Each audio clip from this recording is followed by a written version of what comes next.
Welcome and thank you, ladies. Thank you for joining me over here in this breakout session.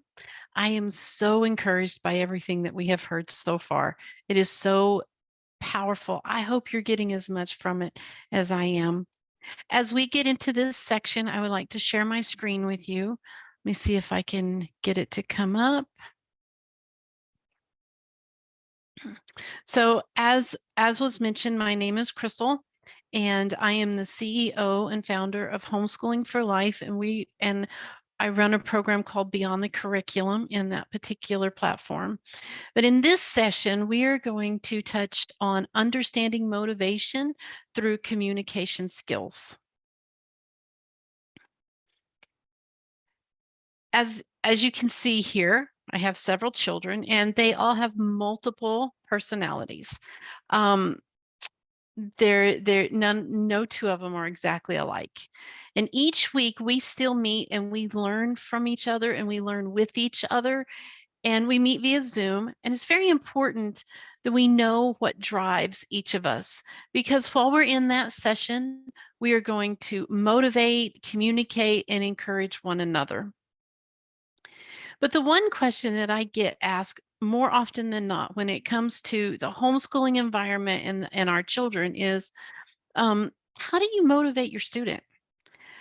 And I want to start out by saying motivation is a byproduct of fulfilling an innate need directly correlated with our personalities.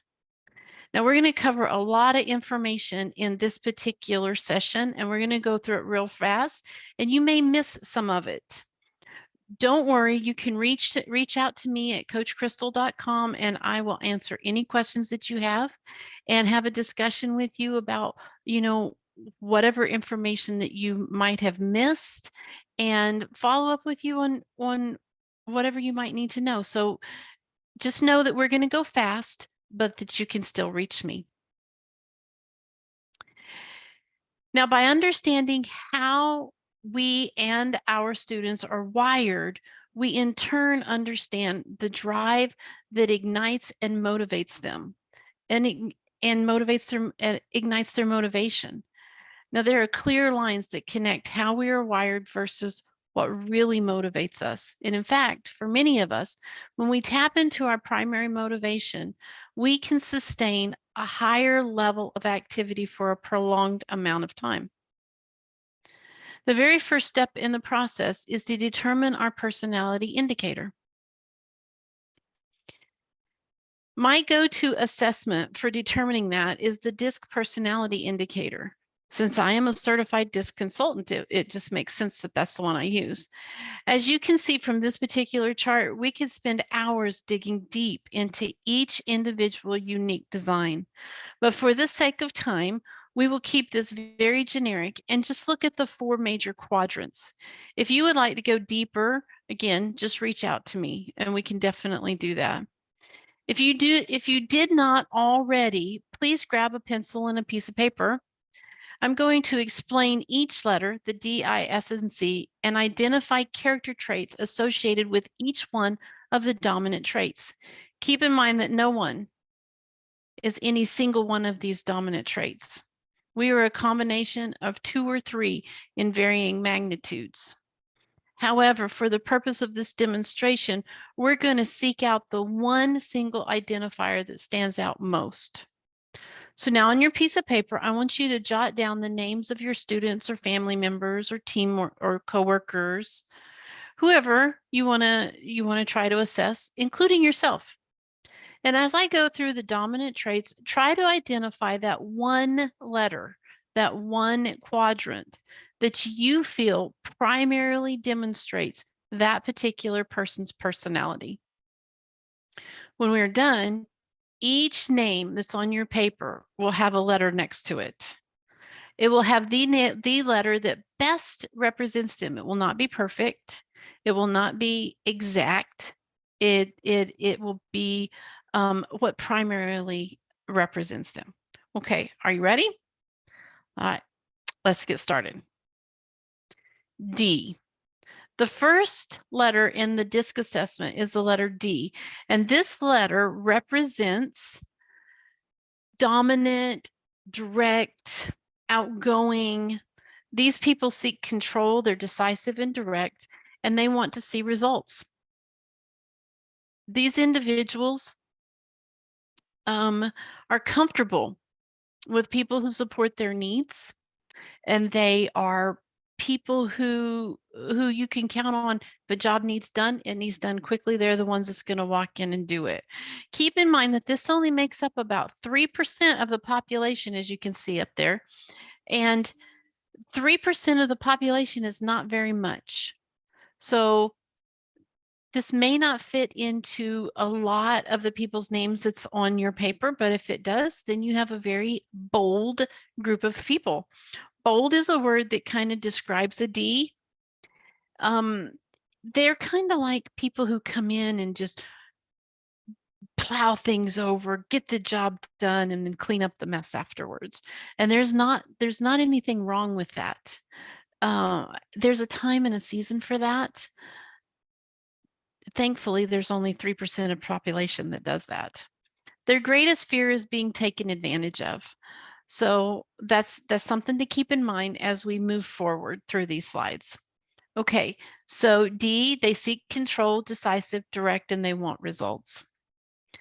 An I person.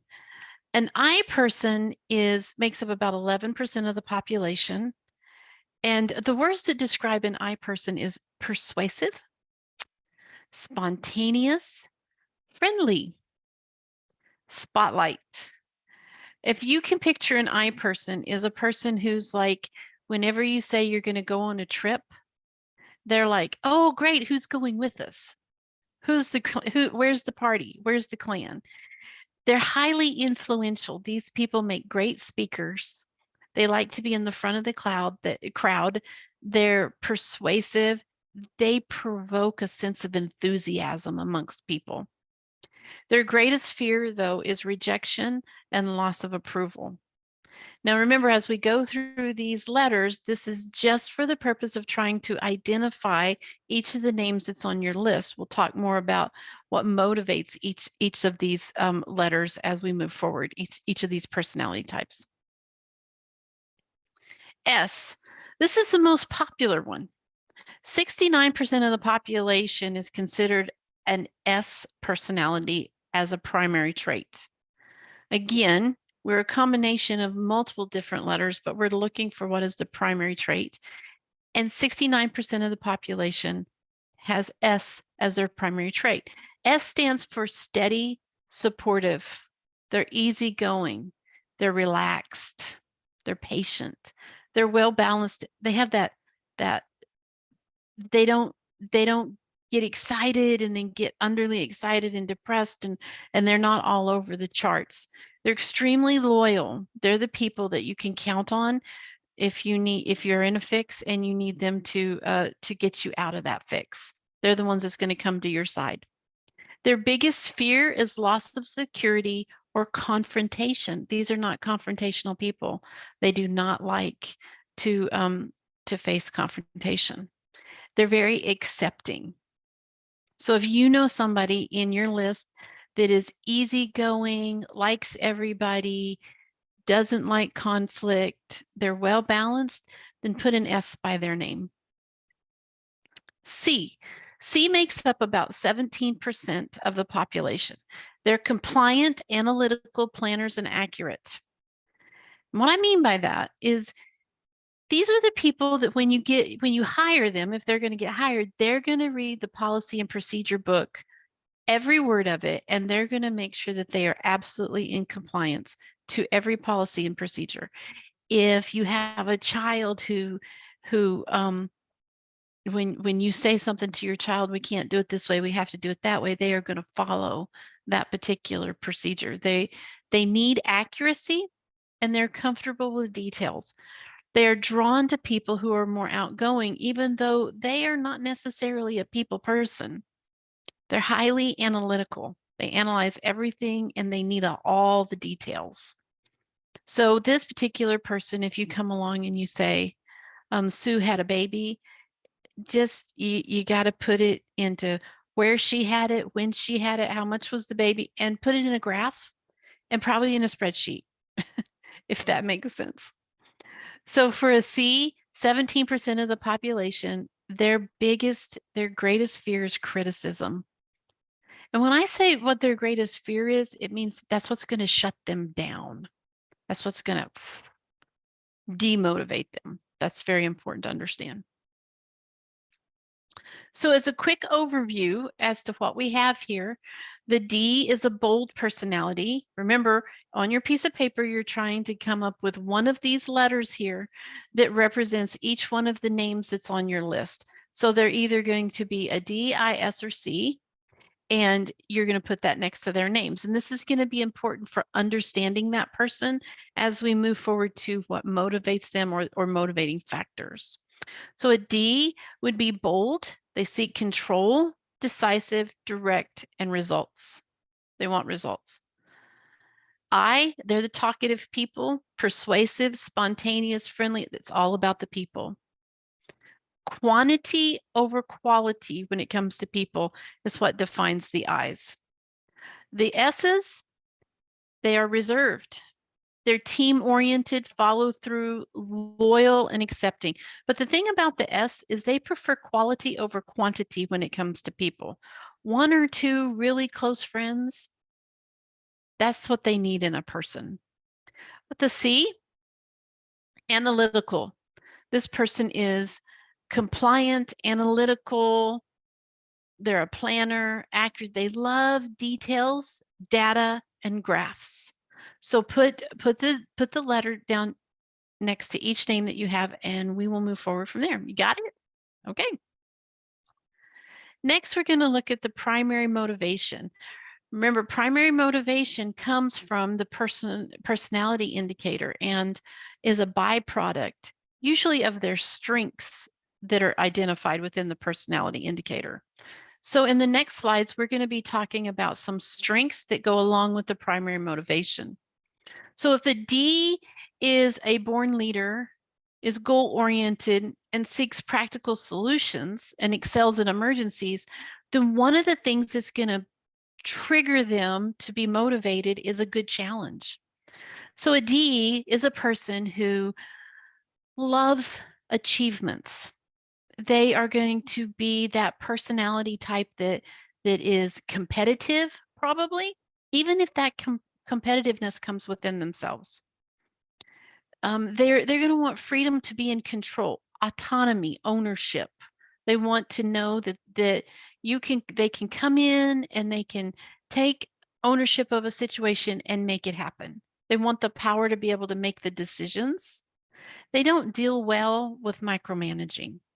So you cast the big vision for them, and then you tell them, okay, work it out, make it happen. This is the end goal, make it happen. And they like that. Now up here, you'll notice I put reputation for a job well done, and this is not meant by recognition. There's a difference. So a reputation, it just means that they know that somebody's going to think of them as a person who can get the job done. They don't necessarily want to be put in the spotlight and given a lot of awards or recognition for what they do. They just want to know that they have a good reputation. So the question that we have now is, how do we activate those motivating factors? And if you have a student who can identify with the D personality primarily, then you want to come into their school environment and you want to make their school environment kind of competitive. Make it a challenge for them so that they can say, I want to win this game. They work well with games. Give them ownership of accomplishing those particular tasks that need to be done. Acknowledge their quality of work. This doesn't mean that you necessarily have to acknowledge it at them as much as they can overhear you acknowledging it to somebody else. Remember, it's about the reputation. So they can be sitting down at the table and they can be doing some work, and your fellow homeschooling mom comes over and you can say, yeah, my student over there, he is rocking it. I gave him a challenge and he met it. And I can always count on him to get the job done. Those are the kind of words that they like to hear in the background that actually activates their motivation because it drives towards what their strengths and what they want to accomplish. For a D, again, simplify the process and just know that all of the details are anti-motivational, usually for a high D. They're like, don't tell me how to do my job. Just let me do it because that's what makes me look good. Okay.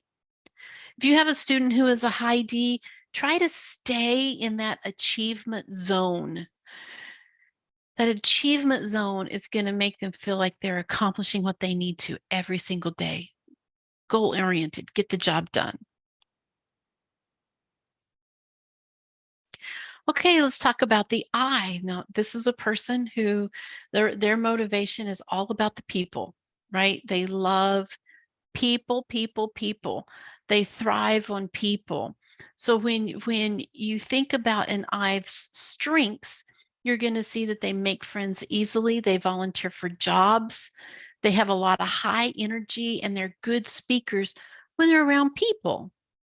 You take and put an I away in an isolated location and that I, their battery is going to go, it's going to drop.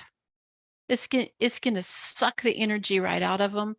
Where maybe if you're like me, I'm not necessarily a crowd person. So being around a bunch of people may require a lot more energy for me and deplete me a little bit more. For an I, it's the people that give them their energy. So when they're inspirational and high energy, it's because of the people. They love recognition, such as awards or ceremonies. They love getting up on stage and getting that trophy or winning that certificate. Popularity. When I say popularity as a primary motivator for an I, this does not mean like you might picture the head cheerleader in a high school when you grew up. That's not what we mean by that. Popularity, what we mean by this is the more people, the better, because people is where they get their energy from. Approval. They love to serve others. An I person has a tremendous heart for other people. How can I serve you? How can I help you? I want to reach out to you, call you up and say, how are you doing today? Right? So those are some things that are primary motivators for an I. Fun experiences, parties, events, they thrive on those. So how do we activate those primary motivations? Make whatever they do a group project. Now, this can be challenging because sometimes you can't make it a group project. Sometimes it's an individual task. And we'll talk about that in just a minute. But make it a group project as much as possible. Include people in everything that they do as much as possible. Plan a recognition ceremony when they complete whatever task that they do. It can be 6 ceremonies with your family in your living room after every subject that they do in their homeschooling environment. They sit down, they've completed their math. Get everybody together and give a daily certificate, put a star up on the board, make it a thing, that recognition ceremony, because it's very important to them that they get recognized in a ceremony when they've completed a task. Just sticking a star on their paper is not how you activate their motivation, but when you stick that star on their paper in front of everybody so that everybody can cheer them on, that's motivating for them. Create group activities at regular intervals. An I person's motivation is activated when they're around people. So if they have something that they're doing that does not allow for a lot of people because it's an individual task that needs to be done, then break those tasks down into very small, break those larger tasks, day tasks, into very small tasks. And in between each small task, incorporate a family hug, incorporate everybody gets to come together and they get to cheer or play a game or sing a song or do something as a group. for just a few seconds is all it takes. And then they can go back to their individual activities. And what will happen is they will thrive for that moment when they get to have that group hug or that group cheer or that group song, and then they get to go back. As your children get older and they start getting into the high school or middle school, or even sometimes in the elementary, but as they get older, they begin to need people, but have more independent activities that they need to do. So one of the things that you can do is have passive connection with people as well as active.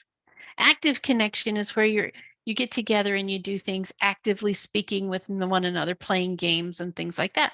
Passive interaction with people is where you have an I student or an I person, and they need to be around people, but they have a lot of independent work that they need to do. Make sure that they are doing that independent work in a room where other people exist.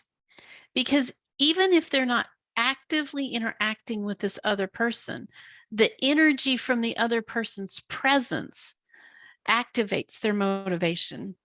And that's a form of passive passive interaction.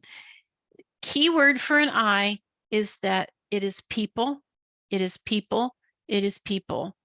They need to be around people. That's where they get their energy, and it is torture for an I to be in isolation.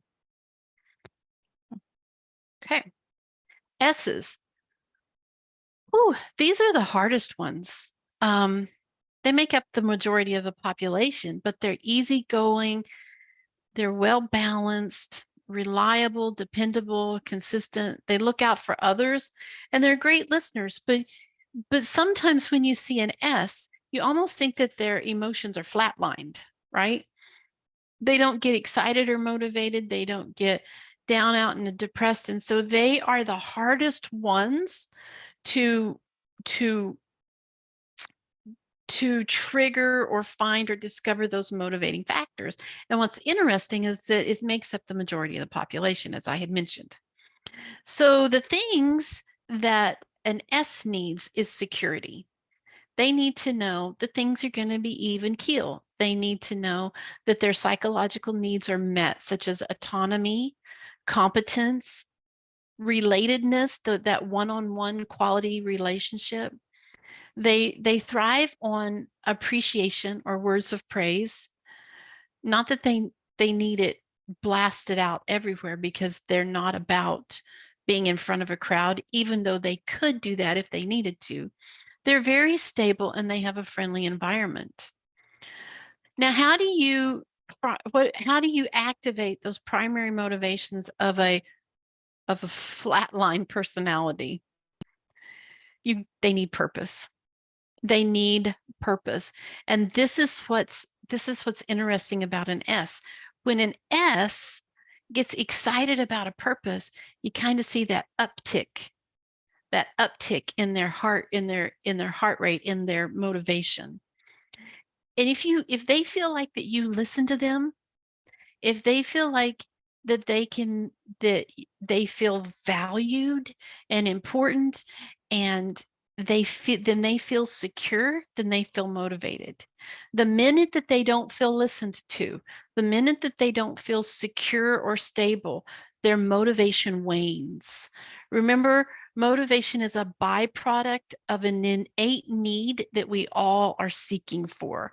And the need, again, that an S has comes from their strengths. So we come back and we say, okay, how can we act in such a way that we're activating the motivating factors that speaks to their strengths? Listen to them, make sure they feel valued, create an opportunity for them to invest into another person. That's acts of service towards other people generally drive an S. People who are S's, they love to feel like they have made a difference in another person's life, that they've had purpose that day, that they have achieved something of value that day. They also need to be reminded of the goals. Sometimes just reminding an S of the ultimate goal is all that it takes for them to say, oh yeah, I need to get back on this. I need to make sure I get that done. Especially if you listen to them and they listen to you because they're great listeners and they realize that this is important to you and it's important to them and it has purpose. Value their contribution to designing a routine. It shows an S value when their input is valued. So when we speak value to another person by saying, what you have to say is important to me. What you have to contribute is important to me. Why don't you sit down with me and let's design a routine together? Why don't we come up with a plan and let's work on this together? Then they feel valued. And then also, if they understand the purpose behind the routine, then it's a way of activating that motivation. Again, the S's are more challenging to motivate, but the key word here is purpose. Purpose motivates an S. A C person is, these are the easiest people to spot because they need all of the details. And if you don't give them all the details, they can't necessarily accomplish the task at hand. The details are what make them feel secure enough that they can accomplish the things moving forward. They don't need to just be told to do the dishes. They need to be told exactly how to do the dishes. I need you to go in, run a sink of water, wash all of the dishes by hand, use this particular soap, make sure you dry them very well and put them away in the cabinet. That would be a C. A D is do the dishes. But a C, what we have here is, I need you to do these dishes. Oh, and by the way, I need you to do it perfectly. Okay. If you send a C to do a job, it's not going to happen as quickly as a D that does a job, because a C is going to spend a lot of time working on that perfection, making sure every speck of those dishes are washed and cleaned. They're going to do a very good job, but they're not going to do it if you're in a hurry to get out the door. Probably don't want to encourage them to do a project at that time. Now, C's, they need excellence. Their motivation is, if you are sending them to do a job because you know that you need perfectionism, they're going to be like, okay, I'm the person for the job. I got this. I'm do this. Okay. If so, communicating to them that, hey, I need some perfection, allowing them to have perfection, encouraging them for some perfection. Now, we have to be careful because some of our students can become wrapped up in perfection paralysis especially if they are a C. So we have to communicate with them that, hey, not everything has to be perfect, but recognizing that that is one of their motivating factors is the purpose of this conversation that we're having right now. Now, a C is very giving. They will give of their time. They love serving people and giving to people because they can see the needs, the micro needs and the tiny micro needs along with the macro needs that are important to that other person. They value accuracy both in what they give and in what they receive. So if you're communicating to a C-wired person, probably need to make sure that you're giving them accuracy. Proof and validation of the content that you give them is also a motivating factor. If there's any doubt on whether or not something is validated, they might come back and say, I need to check this first, right? Okay, so how do we activate the motivation of a C-wired person? You provide a process and create a plan. Processes and plans are very important to a C-wired person because that process and that plan is what leads to that accuracy that is so important to them. You give clear details and expectations, because if they're out there guessing, they're not going to have that validated information and it's going to shut them down.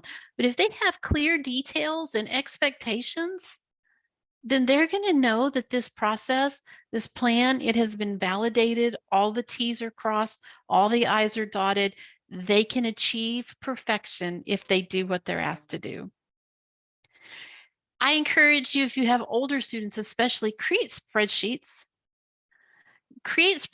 that track their progress. Of maybe you keep grades. Some people don't keep grades.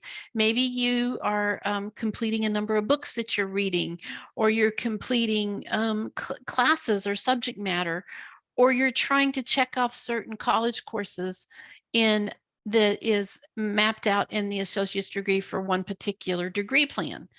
If you get a spreadsheet and you start checking those off, and you have a place where a C can track their progress, it is very motivating for them to get in there and want to move that line and move it in a direction that needs to go, because charts are very important to them. Provide opportunity for perfection. It's hard when you have a huge project that it's going to be done perfectly. But if you can point out 5 or 6 smaller tasks within that larger project that has been done perfectly, then you've created an opportunity for perfection. Again, we talked about providing validity. But at this moment, I want to stop for a second, and I want to mention 2 particular words that maybe you can go back and research, or contact me and we can talk about. And that's called brain mapping and verse mapping. This is really important because a C-wired person, they love charts and they love graphs and they love validity. So when you get into brain mapping, then mapping out certain ideas, it kind of takes it out of their head and puts it on a particular graph that they create, and they're able to process that a little bit better. So take a moment to look that information up. It might be a little bit helpful when it comes to activating that motivation within a C-wired individual. Okay. With that said, we've covered a lot of information, and we've identified personality indicators for each name on your list. You've gotten some primary motivation factors through their strengths and what they're striving for, and ways to activate that motivation. But now what are you going to do with it? You've got all this information. What exactly are you going to do with it? You got these little tips and tricks that you can put out there, right? But I would like to encourage you to take a bigger action step. Begin by implementing these motivational activators in your daily routine. Maybe consider getting a guided coach to help you learn how to do that. Go back and look at the information that you wrote down next to each one of those names and each one of those personality indicators, and look at, how can I purposefully incorporate this into our daily routines and into our daily lives on a regular basis, because you need to practice the law of consistency when thinking about what to do next.